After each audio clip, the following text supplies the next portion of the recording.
Hey everyone, welcome to Gossipify. ये बात glamour की नहीं है और ना ही फेरी टेल बॉलीवुड रोमांसेस की। यहाँ बात है पावर, एक्सेस, साइलेंस और उन चीज़ों की जो पब्लिक इमेज के पीछे केयरफुली बरी कर दी जाती हैं। यह नरेशन किसी एक इंसिडेंट को आइसोलेट करके नहीं दिखाता। ये उन पैटर्न्स को जोड़ता है जो टाइम के साथ रिपीटेडली सरफेस हुए हैं और फिर कन्वीनियंटली डिसअपियर कर दिए जाते हैं। ये कहानी शुरू होती है काइट्स के दौरान की। एक फिल्म, एक फॉरेन एक्ट्रेस और एक already married Bollywood superstar. Barbara Mori एक अमेरिकन मैक्सिकन एक्ट्रेस और मॉडल जिसको 2010 ऋतिक रोशन के ऑपोजिट कास्ट किया गया था। उस वक्त ऋतिक 36 इयर्स के थे और बारबरा 32 की। ऋतिक की शादी को लगभग 10 इयर्स कंप्लीट हो चुके थे, तो पब्लिक नैरेटिव के हिसाब से ऋतिक और सुजैन की मैरिज काफ़ी स्ट्रांग थी और यही वो इमेज थी जो दिखाई जा रही थी। लेकिन इंडस्ट्री के अंदर जो चल रहा था वो काफ़ी अलग था।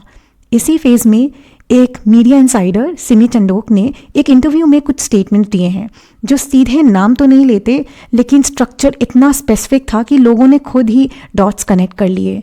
सिमी ने बात की कि उन बॉलीवुड कपल्स को जिनको रिलेशनशिप ट्रेडिशनल्स नहीं थे, open marriage, open arrangement, third party involvement with consent, ये कोई हिडन चीटिंग सिनेरियो नहीं है, बल्कि एलिजिडली अग्रीड डायनेमिक्स थे।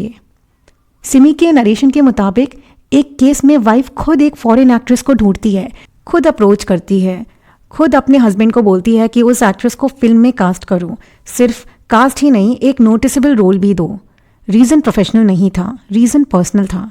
वाइफ इस डायनेमिक को इनिशिएट करती है, कंट्रोल उसके हाथ में होता है, एटलीस्ट शुरुआत में। और यहाँ पर उन्होंने फॉरेन के साथ उसे स्पेनिश और लैटिन भी बोला था, तो ये क्लियरली बारबरा को काफ़ी स्ट्रांगली इस नरेशन में डालता है। तो यहाँ पर 3 लोग, एक अरेंजमेंट और एक अनस्पोकन अंडरस्टैंडिंग। प्रॉब्लम तब शुरू होती है जब कंट्रोल स्लिप हो जाता है। सिमी के कहने के हिसाब से हस्बैंड और फॉरेन एक्ट्रेस के बीच इक्वेशन सिर्फ सिचुएशनल नहीं रहती, इमोशनल इन्वॉल्वमेंट भी डेवलप हो जाता है। और जब इमोशंस एंटर करते हैं, ट्रांसपेरेंसी कोलैप्स हो जाती है। अफेयर वाइफ से छुपा कर कंटिन्यू होता है। वाइफ को ये रियलाइज़ होता है कि अब उसे डेलिबरेटली साइडलाइन कर दिया जा रहा है। जो अरेंजमेंट उसने खुद इनिशिएट की थी, उसी अरेंजमेंट में वो एक्सक्लूड हो जाती है। जेलेसी एंटर करती है, पावर स्ट्रगल शुरू होता है और एंड रिजल्ट वही होता है जो बॉलीवुड की हिस्ट्री बुक्स में बार बार रिपीट हुआ है, डिवोर्स। सिमी यही नहीं रुकती, वो ये भी कहती है कि एक और मेजर बॉलीवुड कपल जिनका डिवोर्स बस होने ही वाला था, लेकिन लास्ट मोमेंट पर डैमेज कंट्रोल कर दिया गया। नाम नहीं लिया गया, लेकिन इंडस्ट्री और ऑडियंस दोनों ने समझ लिया कि बात कौन से लोगों की हो रही है। एक कपल जिसका डिवोर्स हो चुका है, ऋतिक रोशन और सुजैन खान। एक कपल जिनका बस टूटने बाकी था, शाहरुख खान और गौरी खान। इस स्पेकुलेशन को और वेट मिला जब लोगों ने इंटरव्यू के कवर विजुअल्स नोटिस किए। नाम मिसिंग था, फेसेस नहीं, बस carefully selected imagery. Enough to trigger conversation, enough to deny accountability. ये कहना आसान है कि सिमी कहानियाँ बना रही हैं, ये भी हो सकता है, लेकिन ये भी सच है कि एक वक्त पर सिमी बॉलीवुड के उन स्पेसेस में थी जहाँ आउटसाइडर्स अलाउड नहीं थे। उस एरा में एक्टर्स गार्डेड नहीं थे, कैमराज हर पॉकेट में नहीं होते थे, तो कॉन्वर्जेशंस फ्रीली होती थी, मीडिया को एक्सेस मिलता था और पावर का मिसयूज़ भी ओपनली होता था। आज अगर कोई क्लिप लीक हो जाए तो फायर स्प्रेड हो जाती है। पहले ऐसा नहीं होता था, पहले नैरेटिव को सप्रेस कर दिया जाता था, रीराइट किया जा सकता था और डिलीट भी किया जा सकता था। इसी बैकड्रॉप में काइट्स का टाइमलाइन देखो। शूटिंग स्टार्ट होते ही विस्पर्स चालू हो गए। ऋतिक और बारबरा की क्लोजनेस नॉर्मल कोस्टार बॉन्डिंग जैसी नहीं लग रही थी। रिपोर्ट्स के मुताबिक वो सिर्फ ऑन स्क्रीन केमिस्ट्री नहीं थी, पर्सनल अटैचमेंट डेवलप हो रहा था, इमोशनल डिपेंडेंसी बिल्ड हो रही थी। सुजैन रिपोर्टेडली अनकंफर्टेबल हो रही थी। जो चीज़ें शायद एक कंट्रोल्ड अरेंजमेंट थी, वो अनमैनेजेबल हो रही थी।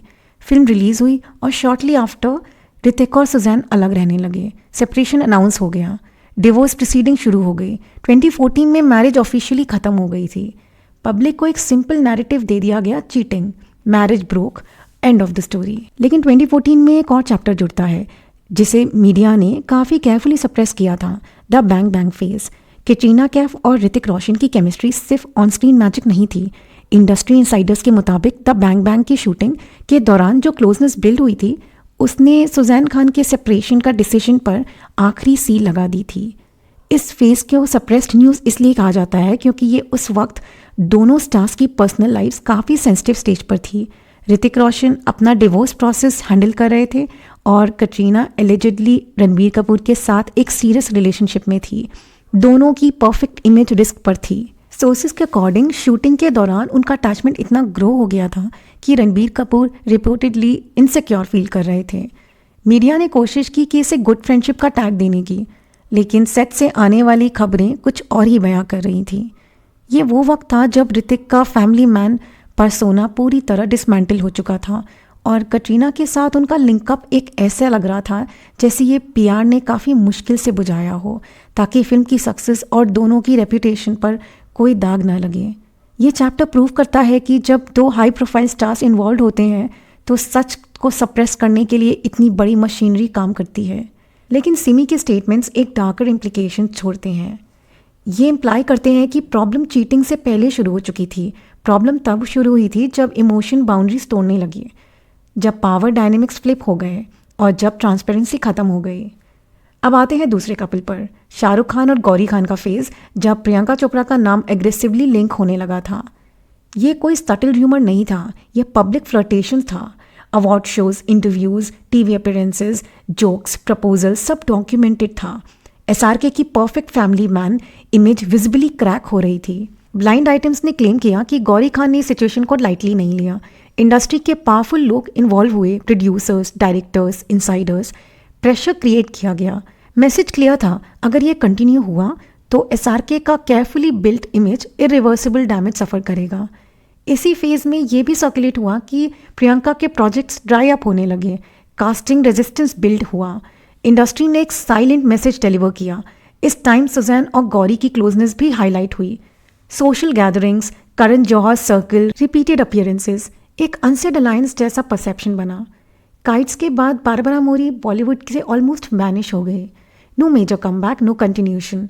सिमी के हिंट्स ये भी सजेस्ट करते हैं कि गौरी खान भी किसी और अरेंजमेंट का पार्ट रही थी या हो सकती थी किसी लेस नोन एक्टर के साथ, लेकिन ये सिर्फ इम्प्लीकेशन था, नाम नहीं।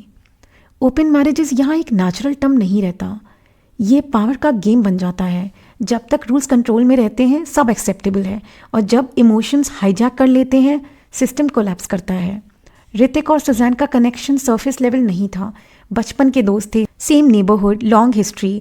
ऋतिक खुद बोल चुके हैं कि वो सुजैन को काफ़ी पहले से पसंद करते थे लेकिन एक्सप्रेस नहीं कर पा रहे थे। सुजैन एलए चली गई स्टडीज़ के लिए, फिर वापस आई और फिर वो दोनों एक फैमिली इंगेजमेंट के फंक्शन में मिले और वहाँ पे कन्फेशन हुआ, लव स्टोरी ऑफिशियली शुरू हो गई और फिर शादी हो गई। इस बैकग्राउंड के बाद सेपरेशन और ज़्यादा ब्रूटल लगता है। डिवोर्स के बाद ऋतिक की डेटिंग लाइफ इंटेंशनली अनक्लियर रही, लेकिन 2013 के दौरान क्रिश 3 के शूटिंग के समय कंगना रनावत के एंगल भी एंटर होता है। इंडस्ट्री में विस्पर्स फिर शुरू हो जाते हैं, closeness, private interactions, emails, chats, eventually legal notices. Kangana तब 26 इयर्स की थी और ऋतिक रोशन 39 के मैरिड। पावर इम्बैलेंस ऑब्वियस था। जब कंट्रोवर्सी एक्सप्लोड हुई, डिफेंस नैरेटिव इंस्टेंटली एक्टिवेट हो गया। कंगना को डिल्यूजनल डिक्लेयर कर दिया गया। ये बोला गया कि उन्होंने इमेजिनरी रिलेशनशिप क्रिएट किया है। ऑब्सेशन का टैग लगा दिया गया और मेंटल इंस्टेबिलिटी को इम्प्लीकेशन दिया गया। ये डिफेंसिव डिनाइल नहीं था, ये कैरेक्टर असैसिनेशन था। इस पॉइंट के बाद ऋतिक की जेंटलमैन इमेज के पीछे का मशीनरी विजिबल होने लगा। 2014 के बाद उनकी पर्सनल लाइफ को इंटेंशनली इनविजिबल कर दिया गया था। Controlled appearances, sanitised narrative, damage control. Kangana को ऑडियंस एसेंट्रिक बोलती है, एक्सट्रीम बोलती है, लेकिन ये भी अनडिनाइबल था कि किसी को मेंटली अनफिट करना एक सीरियस वेपन होता है। अब आखिरी चैप्टर सबाजात का है। 2022 के पब्लिक अपीयरेंसेस स्टार्ट होती है। एग्जैक्ट डेटिंग टाइमलाइन अनक्लियर रखी जाती है। म्यूचुअल फ्रेंड्स का मेंशन होता है। एज गैप लगभग 12 इयर्स का था। सबा मिड 30s में और ऋतिक अर्ली 50s में। इससे पहले सुजैन ने अपना रिलेशनशिप पब्लिक एक्नॉलेज कर चुकी होती है। नैरेटिव अब क्लीन है, कंट्रोल्ड है, प्रेजेंटेबल है। लेकिन अगर हम ऋतिक और सुजैन से थोड़ा जूम आउट करके पूरी इंडस्ट्री को देखें तो पिक्चर और भी ज़्यादा ब्लीक नज़र आती है। सिमी चंडोक के पुराने रेवलेशन और ट्विंकल खन्ना के द आइकन्स जैसे चैट शोज़ के दौरान अगर आप एनालाइज करें तो एक अनसेटलिंग पैटर्न इमर्ज होता है। ऐसा लगता है कि बॉलीवुड में 90% मैरिजेस सिर्फ एक फंक्शनल अरेंजमेंट है। ट्विंकल खन्ना जो एक खुद इस सर्कल का हिस्सा है, उनके कन्वर्जेशंस के हिसाब से ये अक्सर हिंट मिलती है कि द हैप्पी मैरिज यहाँ एक रेयर एक्सेप्शन है, रूल नहीं। यहाँ स्टार वाइफ्स ऐसी ही लाइफ जी रही हैं जहाँ लव की जगह सिर्फ लेगेसी ने ले ली है। वो डिवोर्स इसलिए नहीं लेती क्योंकि वो खुश हैं, वो साथ इसलिए रहती हैं ताकि वो अपने बच्चों को लॉन्च और फैमिली ब्रांड सिक्योर कर सकें। डिवोर्स का मतलब होता है एसेट्स का पार्टीशन और ब्रांड वैल्यू का क्रैश होना। इसीलिए even if the husband is involve with multiple actresses, the wife chooses to stay. ये मैरिज सिर्फ एक सोशल कॉन्ट्रैक्ट है। दोनों पार्टनर्स की सेपरेट लाइफ्स होती है, सेपरेट इक्वेशंस होते हैं, लेकिन पब्लिक इवेंट्स पर वो एक पावर कपल का मास्क पहन लेते हैं। Love is replaced by a mutual agreement to protect the family business. Hrithik और सुजैन का डिवोर्स इसलिए इतना बड़ा शॉक था क्योंकि उन्होंने इस अनस्पोकन रूल को तोड़ दिया। उन्होंने दिखावा करने के बजाय अलग अलग होना चुना, which is actually rare in the industry, जहाँ लोग खोखले रिश्तों को सिर्फ बच्चों के करियर के लिए खींच रहे हैं। ये कहानी किसी वर्डिक्ट की ही नहीं है, ये सिर्फ उन इवेंट्स का रिकंस्ट्रक्शन है जो public statements, interviews, blind items और टाइमलाइंस के थ्रू ऑलरेडी सर्कुलेटेड हैं। इमेज जो दिखाई जाती है और रियलिटी जो क्वाइटली मैनेज की जाती है, उनके बीच का गैप स्टोरी का कोर है। In the world of elite, silence is the most expensive currency. What do you think? Was it an experiment gone wrong या just a calculated cover up? Comment section में अपने thoughts ज़रूर share कीजिए. Subscribe for more deep dives into the pattern of the powerful. Thank you for watching. Bye.